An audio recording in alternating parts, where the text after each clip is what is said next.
Bienvenidos a Seguro de Paro, el podcast de análisis político de la República Oriental del Uruguay. ¿Cómo te va, Agustín Zavala? ¿Qué haces, Sergio Pintado? Muy bien, muchas gracias. Muy contento de estar nuevamente por estos lados.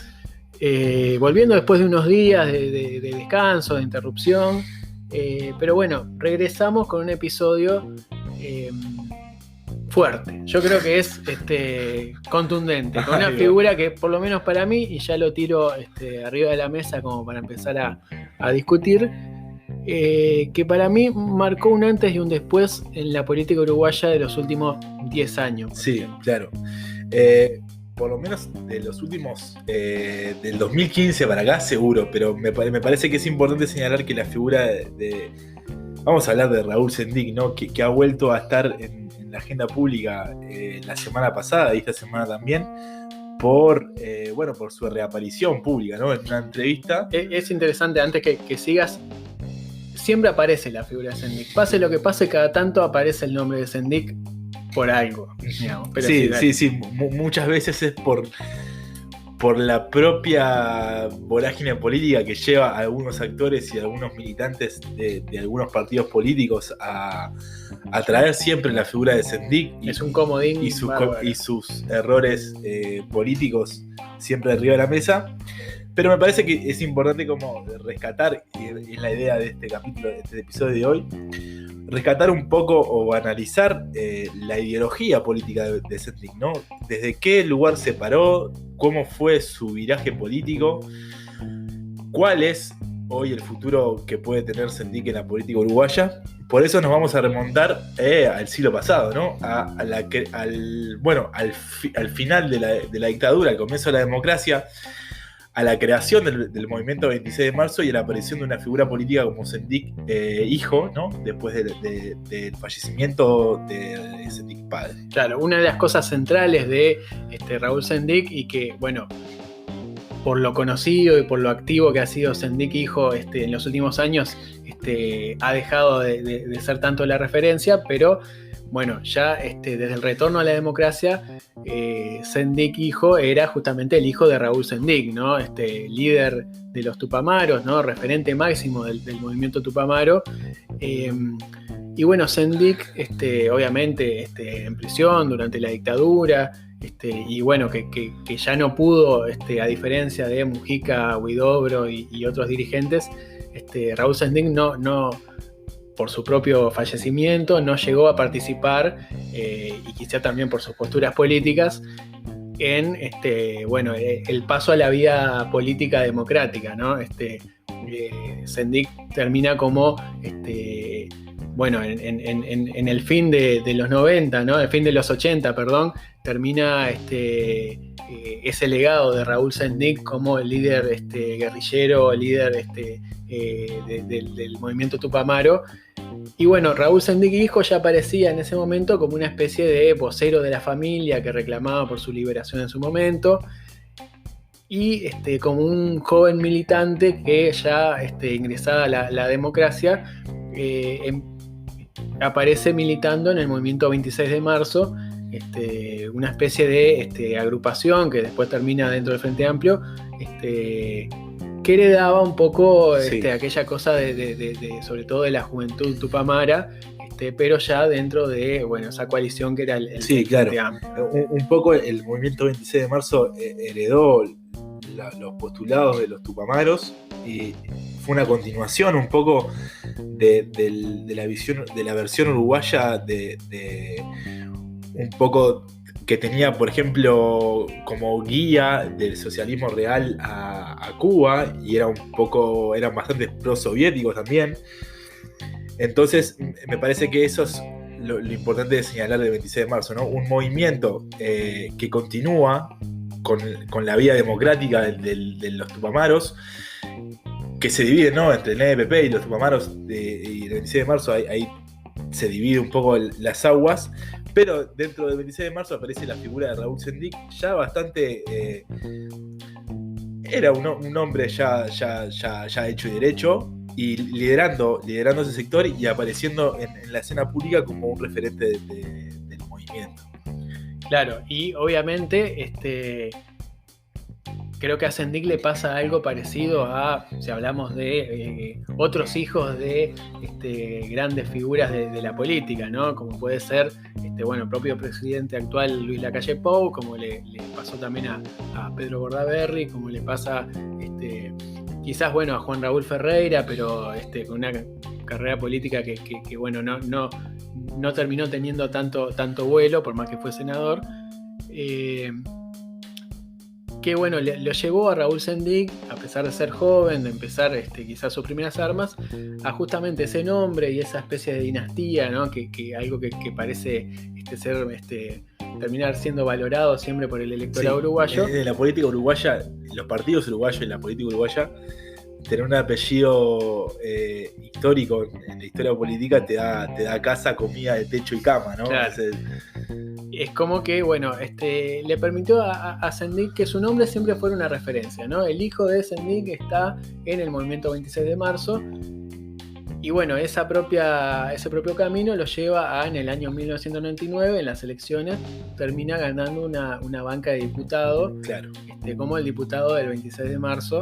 Algo que era, obviamente el Frente Amplio todavía no había llegado al gobierno y le daba una visibilidad ya importante, sobre todo por esta cosa de ser el hijo de Sendik, que ahora aparece en la política y ya en un cargo legislativo de cierta relevancia. Desde el movimiento 26 de marzo y el propio Sendik mantenía una postura crítica con algunas de las posiciones que el Frente Amplio tenía y algunas de las posturas de los dirigentes más históricos que el Frente Amplio tiene.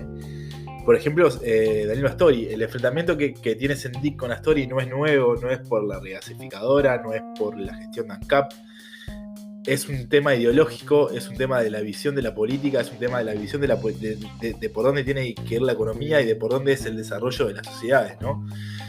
Sendik y el movimiento 26 de marzo tienen una visión mucha más superadora de clase, mucha más del socialismo, de la teoría marxista, y la postura de Astori va por otros carriles. Claro, hay que recordar, por mencionar aquella época, ¿no? Gobierno de Jorge Valle, crisis de 2002, por ejemplo, para tirar un mojón claro de diferencias internas del Frente Amplio, tenías a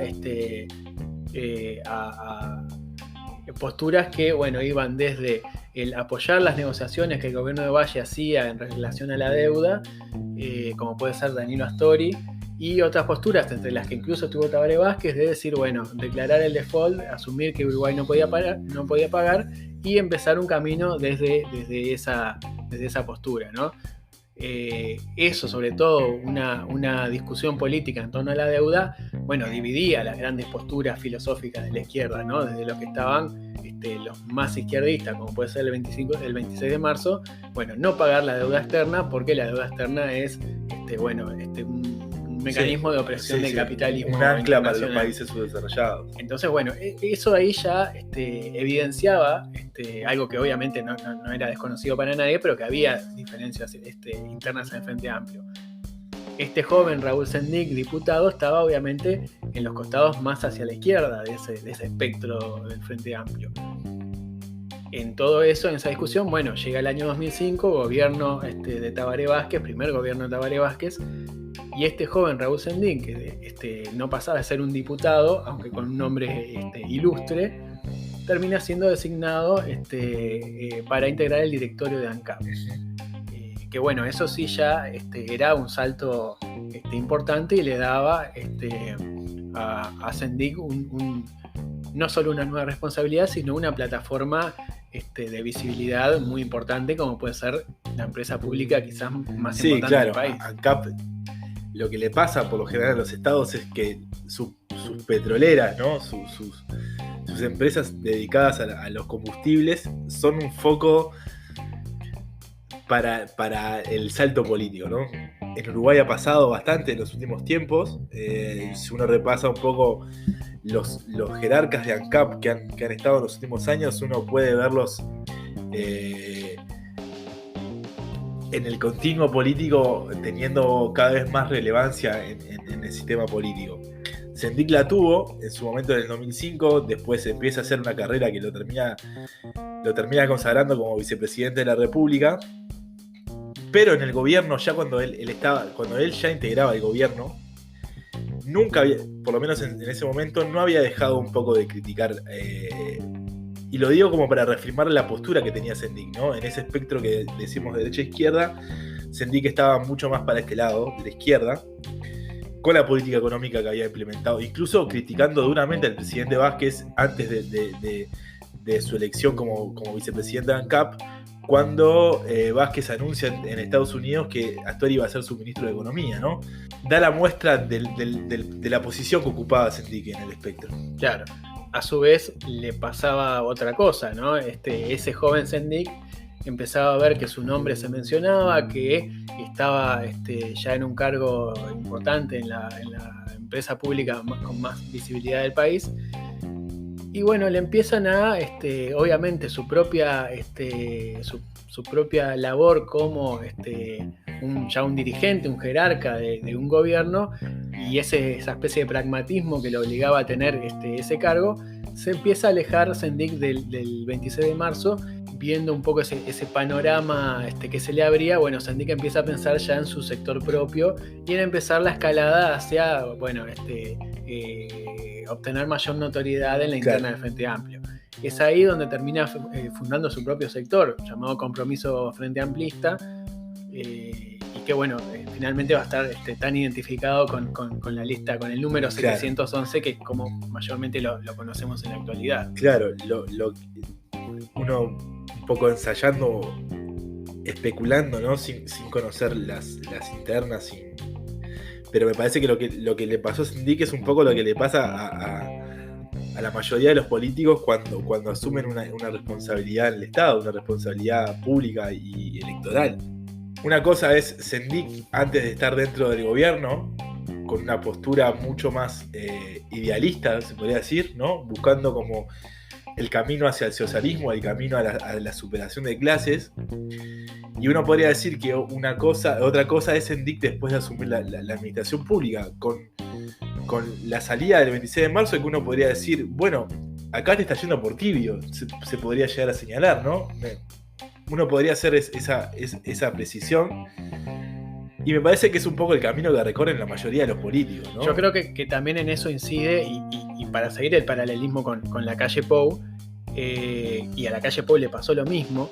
Ya era un diputado con cierto nombre, había sido diputado, ahora era un jerarca. El camino natural para las próximas elecciones para Sendik era, bueno, buscar la banca en el Senado. Y para eso sí tenés que tener tu sector propio. La calle Pou lo hizo con aire fresco, incluso antes de pensar en ser candidato a presidente, ¿no? Si uno quiere, bueno, dice, tengo nombre, tengo ya ciertos recursos, puedo bancar una campaña, es posible, ¿por qué no?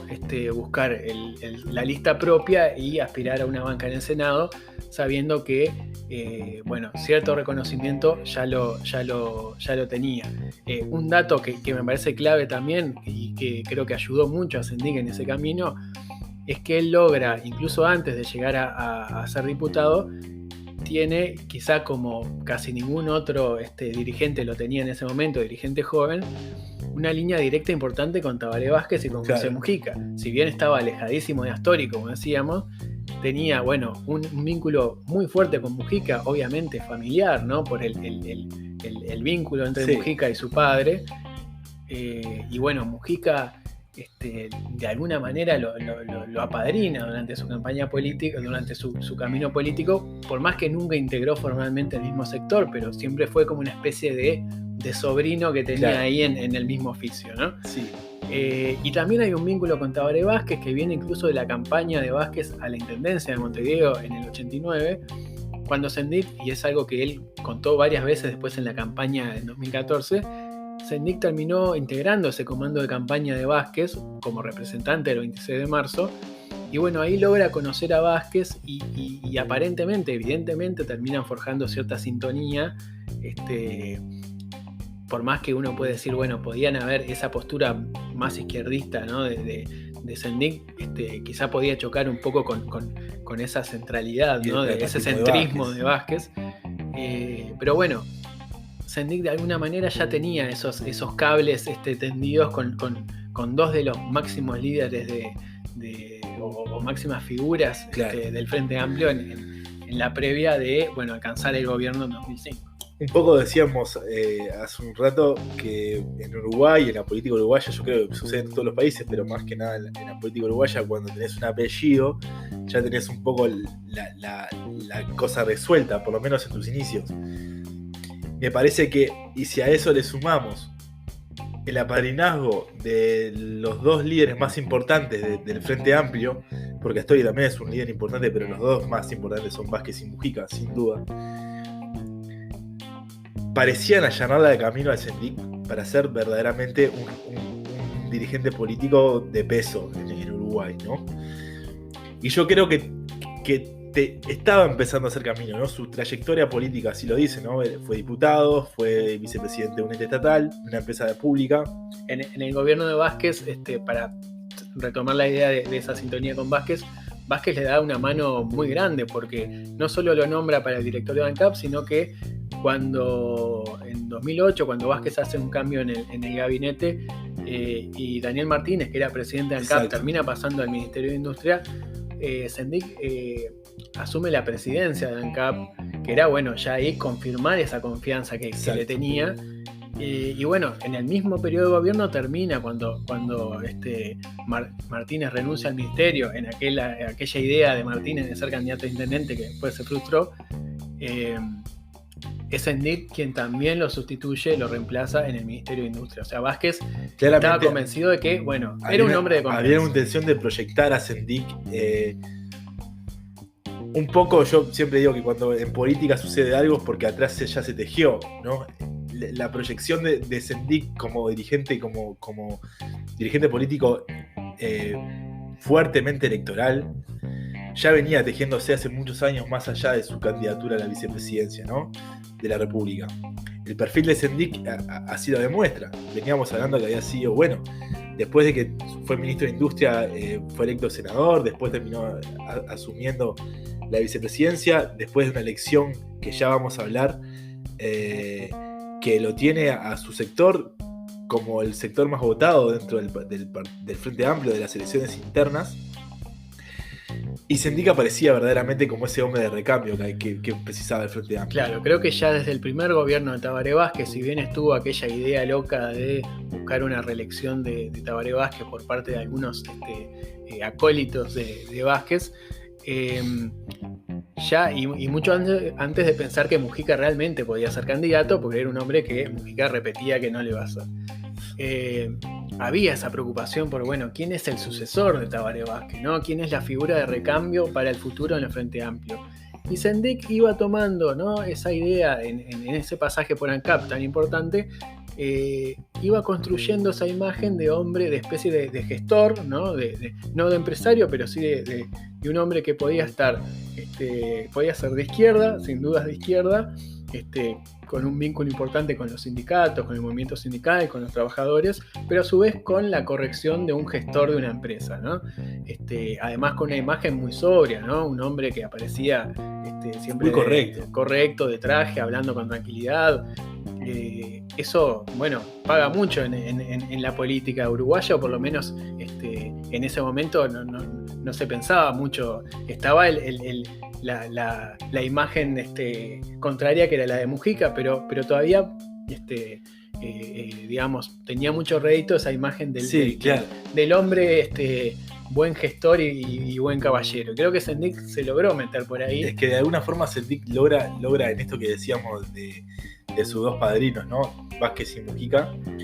Me parece que Sendik logra un poco tener lo mejor de Vázquez, entre comillas, que es ese pragmatismo a la hora de hacer política, y lo mejor de Mujica también, entre comillas, que es eso de lograr en su discurso y en su posición abarcar al mayor espectro posible, ¿no? Es esa cosa de como te digo una cosa, te digo la otra, ¿no? Sendik también lo logró muchas veces. Y la conformación de su propio espacio como, Compromiso Frente Amplista, un espacio que era nuevo, no decía demasiado, pero podía tener un discurso de izquierda sin el peso que podían tener otros sectores como el MPP o el Partido Comunista, el peso en el sentido de, bueno, este peso negativo que podía tener para algún electorado que, bueno, se podía identificar como de izquierda, pero no le terminaban de cerrar sectores como el Partido Comunista, el MPP o el Partido Socialista, por ejemplo. Esto era como, bueno, terminaba de dar esa imagen de renovación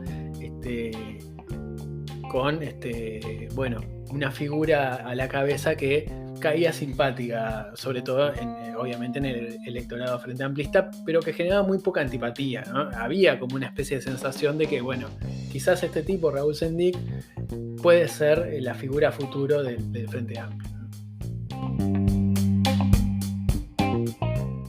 Ya que estamos en temas casi familiares, digamos, todavía le duele aquel desmembramiento del 26 de marzo en alguna medida, ¿no? Porque seguramente este discurso no lo entenderían hoy.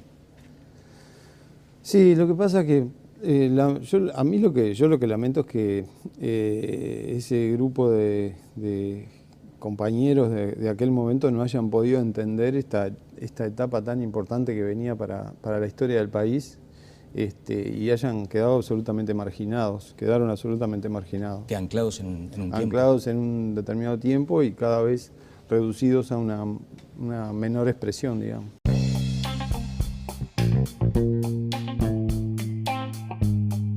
Hablábamos de ese ascenso, ¿no? que tuvo Raúl Sendic durante, entre 2005 y 2010, el primer gobierno de Vázquez. Mujica, cuando asume el gobierno en 2010, lo mantiene como presidente de ANCAP, o mejor dicho, lo retorna, lo devuelve a la presidencia de ANCAP. Y creo que es ahí donde Sendic encuentra como su momento cumbre, digamos, que es, bueno, liderando la principal empresa pública en un momento donde la coyuntura económica del país daba para, bueno, invertir, tener presencia. El comienzo del gobierno de Mujica fue como muy, con mucho impulso, digamos. Y bueno, desde ahí Sendic empieza a construir contactos y una red de influencias bastante importante, ¿no? Estamos hablando del momento de la patria grande, ¿no? El momento de la América Latina unificada. Claro, recordemos que estamos hablando del año 2010, era quizás el mejor momento de la izquierda, de ese progresismo latinoamericano que tenía figuras como Lula en Brasil, tenía a Hugo Chávez en Venezuela todavía, Kirchner y después Cristina Fernández en Argentina, Evo Morales, Rafael Correa en Ecuador. Es la época en que se crea la UNASUR y empieza a funcionar, y toda esa conjunción de referentes de la izquierda latinoamericana también tenía en el fondo una interconexión muy importante de sus petroleras, ¿no? Claro. Cada país, sobre todo, bueno, Brasil, Venezuela, Ecuador, PDVSA, Petrobras, Petroecuador, tenían como su peso importante en la región, con inversiones, con solventar grandes proyectos. Y Sendic logra meterse de alguna manera en esa conversación, lo que le da un estatus cada vez más importante, ¿no? También es en esa época en que Sendic hace un par de viajes a Irán, empieza a tejer vínculos con la República de Irán, que es como, bueno, una especie de socio no tan frecuente en la política, sí, tan tradicional, por lo menos más pública de Uruguay. Y bueno, todo eso le fue construyendo una espalda a Sendic, no solo política, sino también financiera en algún caso, para, bueno, hacer que llegara a 2014 quizá con una posibilidad de hacer una campaña con mucha fuerza, sí, en las calles y en los medios. Claro. En política, para hacer política, ¿no? Y para hacer una campaña electoral se precisa de dinero. Y me parece que de alguna forma Sendic lo demostró en el 2014 con la campaña interna, la elección interna del 2014, la campaña de esa elección. Es un momento en el que Sendic tiene exponencialmente mucha más visibilidad que antes, mucha más presencia en los medios, mucha más difusión, mucha más participación de su militancia. Me parece que logró capitalizar en el bueno y en el mal sentido de la palabra todas esas cosas que tú decías hace un momento. Claro, en esa interna de 2014, recordemos que, bueno, ahí competían Tabaré Vázquez y Constanza Moreira por la candidatura a la presidencia, y obviamente después iban las listas para, bueno... en apoyo a uno claro, u otro candidato. La lista 711 apoyó a Tabaré Vázquez, logra colocarse como la más votada de esa interna. Superando el movimiento de participación popular, una cosa que no ha sucedido, no ha sucedido, impensada. Y por más que, bueno, sea una elección no obligatoria, con un montón de particularidades como para, bueno, compararla con otras elecciones, pero lo cierto es que el número 711 estaba en el primer lugar en ese escrutinio de la interna del Frente Amplio, y eso ya, bueno, terminaba de corroborar o de confirmar un camino ascendente que tenía la figura de Sendik, que, como decíamos, ya se mostraba o pretendía erigirse como una especie de figura de recambio, en un momento en que, bueno, es cierto que venía Tabaré Vázquez para su segundo gobierno, pero bueno, aparecía Sendik como, bueno, esa especie de seguidor y quizás heredero que podía ser de Tabaré Vázquez en el futuro. Creo que la propia buena actuación de la 711 y de Sendik en esa interna le termina sirviendo a Vázquez como para, bueno, resolver el problema de la fórmula, ¿no? Cuando Vázquez tiene que elegir a su compañero de fórmula. Sí, el resultado fue muy claro, lo que sucede, ¿no? Fue contundente. La victoria de Sendik en 2014 en las internas fue contundente, entonces le allanó el camino a Vázquez. Claro, Vázquez tenía que elegir a un compañero o una compañera que fuera...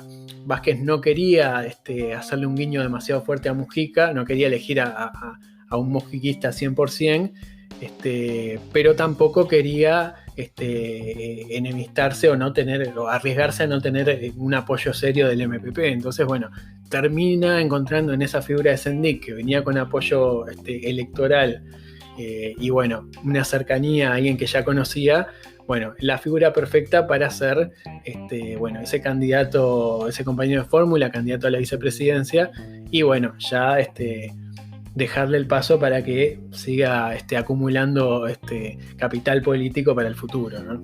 Ese ascenso vertiginoso o de alguna forma rápido que tuvo Sendik en los últimos años, tuvo también una caída que lo dejó en el suelo, y que más adelante vamos a hablar sobre su futuro político, pero me parece que así como el ascenso de Sendik fue rápido, la caída fue dura, y cómo fue la caída también es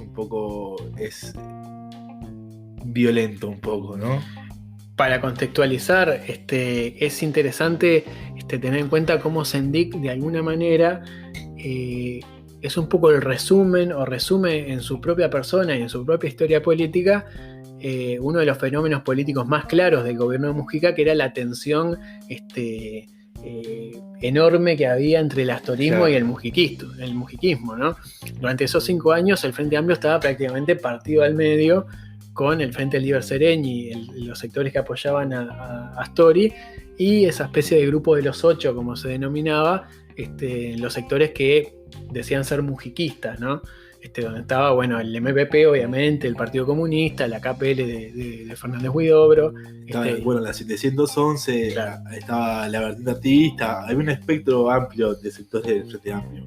Uno de los ámbitos en los que más se vio esa especie de grieta interna del Frente Amplio era la política económica. En un momento del país en el que, bueno, la economía estaba en un momento mucho mejor que el actual, y bueno, Sendik, desde su lugar en ANCAP, tuvo casi que la confianza plena de Mujica y de su equipo económico, que estaba sobre todo en la OPP, en la Oficina de Planeamiento y Presupuesto. Y bueno, Sendik actuó y manejó la caja de ANCAP con esos lineamientos, mientras la otra vertiente, ¿no? El otro equipo económico, el de Astori, que estaba en el Ministerio de Economía, ¿no? Con Fernando Lorenzo a la cabeza, no lo veía con tan buenos ojos. Y bueno, eso, si bien esas diferencias trataron de ser disimuladas durante el gobierno de Mujica. Cuando empezaron los problemas o cuando empezaron a caer los cuestionamientos a los resultados económicos de ANCAP, bueno, se terminó de disparar una guerra interna en la que Sendik era poco más que la cabeza a cortar, claro, por ambos bandos casi. Sí, sobre todo porque la forma que tiene Mujica de esto de hacer política es un poco también delegar la culpa, ¿no? Lo que sucede es que la crítica a Mujica le resbala, entonces lo que le critiques a Mujica a él no le va a afectar. Afectará sí a los que los vienen de abajo, a los que están abajo o al lado suyo. Y Sendik se las llevó todas, desde todos lados, ¿no? Desde el propio Frente Amplio, con las críticas que tuvo el ex ministro Astori, pero también desde la oposición. La oposición machacó muy fuertemente a la figura de Sendik. Está claro que uno de los puntos débiles que había tenido ese gobierno de Mujica y que era muy notorio era un conjunto de proyectos que quedaron por el camino, ¿no? Desde la regasificadora, el proyecto de Alatirí en su momento, un montón. Aparecen en ese momento también los malos resultados de ANCAP, el cierre de Pluna también. De alguna manera eso, a medida que se acercaba la campaña electoral, eso estaba ahí y la oposición, sobre todo el Partido Nacional, lo comenzó a usar con decisión, digamos, era el lugar a pegar. Sobre todo en el tema de ANCAP, obviamente Sendik era el blanco al que apuntarle, a lo que se sumaba que Sendik aparecía con esa especie de proyección a futuro, que bueno, sabía desde la oposición, desde el Partido Nacional, que bueno, no podía dejar seguir creciendo la figura de Sendik y había que tratar de pegarle con fuerza. Creo que eso termina después generando a su vez, se retroalimenta con las respuestas que da Sendik, ¿no? Claro, sí, que Sendik fue muy flojo en su defensa. Eso ya es con Sendik como vicepresidente, ¿no? Pero desde la aparición de la noticia del título que no era tal, en algún momento hasta se cuestionó la sexualidad, se cuestionó, entre comillas, obviamente, esto todo en un registro muy conservador, ¿no? Pero aparecía como la sexualidad de Sendik hasta como un tema que se utilizaba para cuestionarlo, ¿no? Pero todo tema era cuestionable para Sendik. La oposición se terminó dando cuenta que cuando apuntaba a Sendik, ahí había réditos. Sobre todo porque el Frente Amplio estaba dividido también internamente y también en la defensa de Sendik. No, Sendik quedó solo en su defensa, ¿no? Cuando la crítica ya era insoportable, vos escarbabas un poco en el Frente Amplio y nadie se paraba al lado de Sendik. Claro, ahí había cambiado un poco la coyuntura, ¿no? Ya estábamos en el segundo gobierno de Vázquez. Vázquez, bastante, ya un gobierno no administrando como un momento de bonanza, sino un gobierno que ya venía más para reordenar y prever algún ajuste como sucedió. Y bueno, no había el humor de salir a respaldar demasiado a Sendik cuando yo creo que para Vázquez en algún momento Sendik pasó de ser un posible heredero a una herencia del mujiquismo que una carga pesada, se ¿no? le había adentrado un poco en el gobierno, y obviamente un segundo gobierno de Vázquez con una influencia de Astori muy fuerte y del astorismo muy fuerte, que bueno, Vázquez estaba rodeado de mucha gente que no quería para nada a Sendik, ¿no?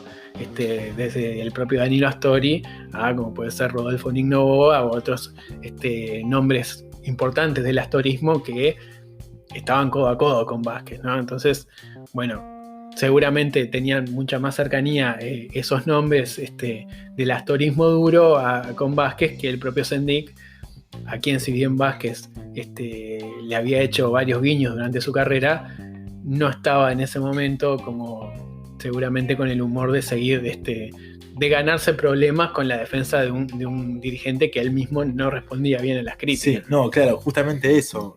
Sendik no lograba tener una respuesta clara frente a los cuestionamientos. internos y externos, ¿no? En la interna del Frente Amplio también se los cuestionaba, y tampoco Sendik lograba poder defenderse, y me parece que un poco eso es lo que termina haciendo que el proceso de su decadencia sea interminable también, ¿no? Esa manera que tiene Sendik de nunca terminar de decir nada, de nunca posicionarse, de nunca terminar de defenderse, es lo que hace que estemos hablando de Sendik y de su decadencia hace años. Claro, creo que empezó a verse en ese momento, ¿no? Cuando las críticas ya había pasado, ¿no? El cuestionamiento al déficit de ANCAP derivó en su momento, se transformó en el cuestionamiento a lo irregular, o por lo menos lo poco claro de si tenía título o no tenía título. Después aparece lo de las tarjetas corporativas, y en un momento era, bueno, semana a semana qué va a salir de Sendik,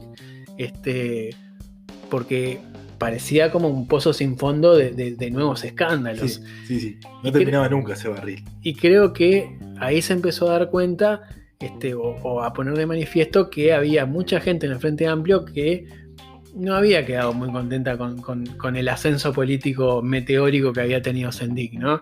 Creo que si sirve para entender un poco cómo funcionan los partidos políticos uruguayos, creo que de alguna manera el resto del Frente Amplio o muchos sectores vieron en ese momento de caída en desgracia de Sendik, bueno, una especie de castigo por haber pisado más cabezas de las que debería, ¿no? Creo que ascendió demasiado rápido Sendik, y sus propios correligionarios en algún momento dijeron, bueno, no me voy a interponer a su caída, digamos. Vengo aquí a renunciar a la vicepresidencia de la República, y lo vengo a hacer aquí en este organismo. Lo vengo a hacer aquí, y no se lo mando a decir por la prensa, como me lo han mandado a decir muchos compañeros, queridos compañeros, apreciadísimos compañeros. No les mandé el mensaje por la prensa. Me he llamado a silencio a lo largo de toda esta semana. Pero vengo a decirles a ustedes aquí, que fueron los que confiaron en esta responsabilidad en mí, que esa responsabilidad la pongo en sus manos.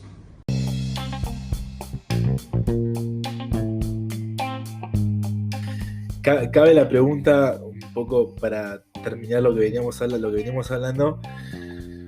Hablamos sobre el pasado, sobre el presente político de Sendik. La pregunta que cabe es, ¿qué va a pasar en el futuro? Si Sendik va a lograr reconstruir su liderazgo político, su sector, su persona política, o si en realidad ya el nombre de Raúl Sendik ya es parte de la política de años anteriores y no tiene una proyección futura. Sucede algo, y es lo que decías hace un momento, en el sentido de que, bueno, cuando uno piensa que ya está, nos podemos olvidar de Sendik, vuelven a aparecer cosas. Sí. Lo más reciente ha sido, bueno, la confirmación de una condena, y creo que eso es una de las cosas, uno de los elementos centrales que tenemos que tener en cuenta, que es que podemos decir... Hay una condena de la justicia. Claro, Sendik estuvo mejor, peor, pero en este momento hay una condena de la justicia diciendo, bueno, este señor desde su cargo público cometió un delito, más allá de que, bueno, puede ser perfectamente cuestionable el delito de abuso de funciones. Yo creo que es muy vidrioso, y incluso los fallos, creo que el fallo contra Sendik creo que también tiene un poco que ver con el último empujoncito que quedaba. Claro. Y creo que la justicia toma un poco el clima general de la sociedad. Creo que toda la sociedad uruguaya estaba convencida de que Sendik era culpable, y bueno, eso se termina traduciendo a un fallo judicial. Si bien no hay una pena ni de prisión ni prisión domiciliaria, sí, Sendik está inhabilitado para ejercer cargos públicos en los próximos 5 años. Y bueno, uno puede presumir que eso es una piedra bastante fuerte para cargar en el caso de que Sendik quiera volver a la política en 2025, 2026. Sí, claro. Y además, me parece que sumado a eso que decías de la justicia y al fallo judicial que hay en su contra, me parece que los últimos años lograron hacer de Sendik una burla, ¿no? Cada vez que Sendik aparece en la escena pública, cada vez que Sendik habla, sucede casi siempre que no es tomado en serio o sus palabras son tomadas como diciendo, bueno, esto otra vez acá viniendo a romper los huevos. Claro.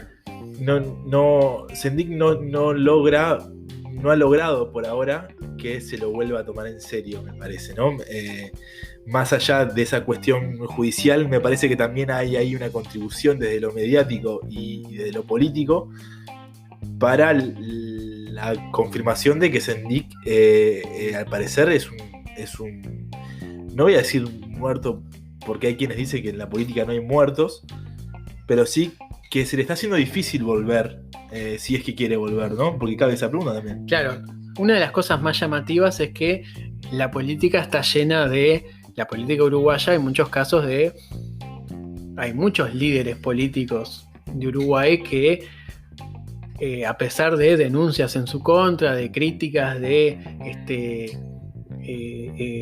digamos, cuestionamientos muy fuertes, tanto sea de su honestidad como de su capacidad política, no terminan de morir, digamos, ¿no? Y creo que si pensamos tanto en Tabaré Vázquez, como el propio Mujica, como la calle Herrera, como el propio Sanguinetti, personas que tienen décadas de errores y de horrores en sus políticas. Y sin embargo, nadie dice que están acabados, ¿no? De hecho, el caso de Sanguinetti volviendo a la política en 2019 es clarísimo. Mujica, quizá con 10 años menos, hubiera sido candidato de nuevo. Sí. Yo creo que ahí entra nuevamente la discusión de cómo Sendik se paró frente a las críticas y de cómo respondió también y de cómo se conformó la discusión pública, ¿no? Entre los medios, la oposición, el gobierno, el Frente Amplio, la justicia. Me parece que Sendik ahí quedó en el medio de todo, tirado sobre el suelo. Me parece que forma todo, más allá del acá no estamos defendiendo a Sendik, esto quiero que quede claro. Estamos tratando de ver cómo es que ese proceso que llevó a un líder político que estaba en plena proyección terminó en pocos meses, en pocos años, en un año y poco,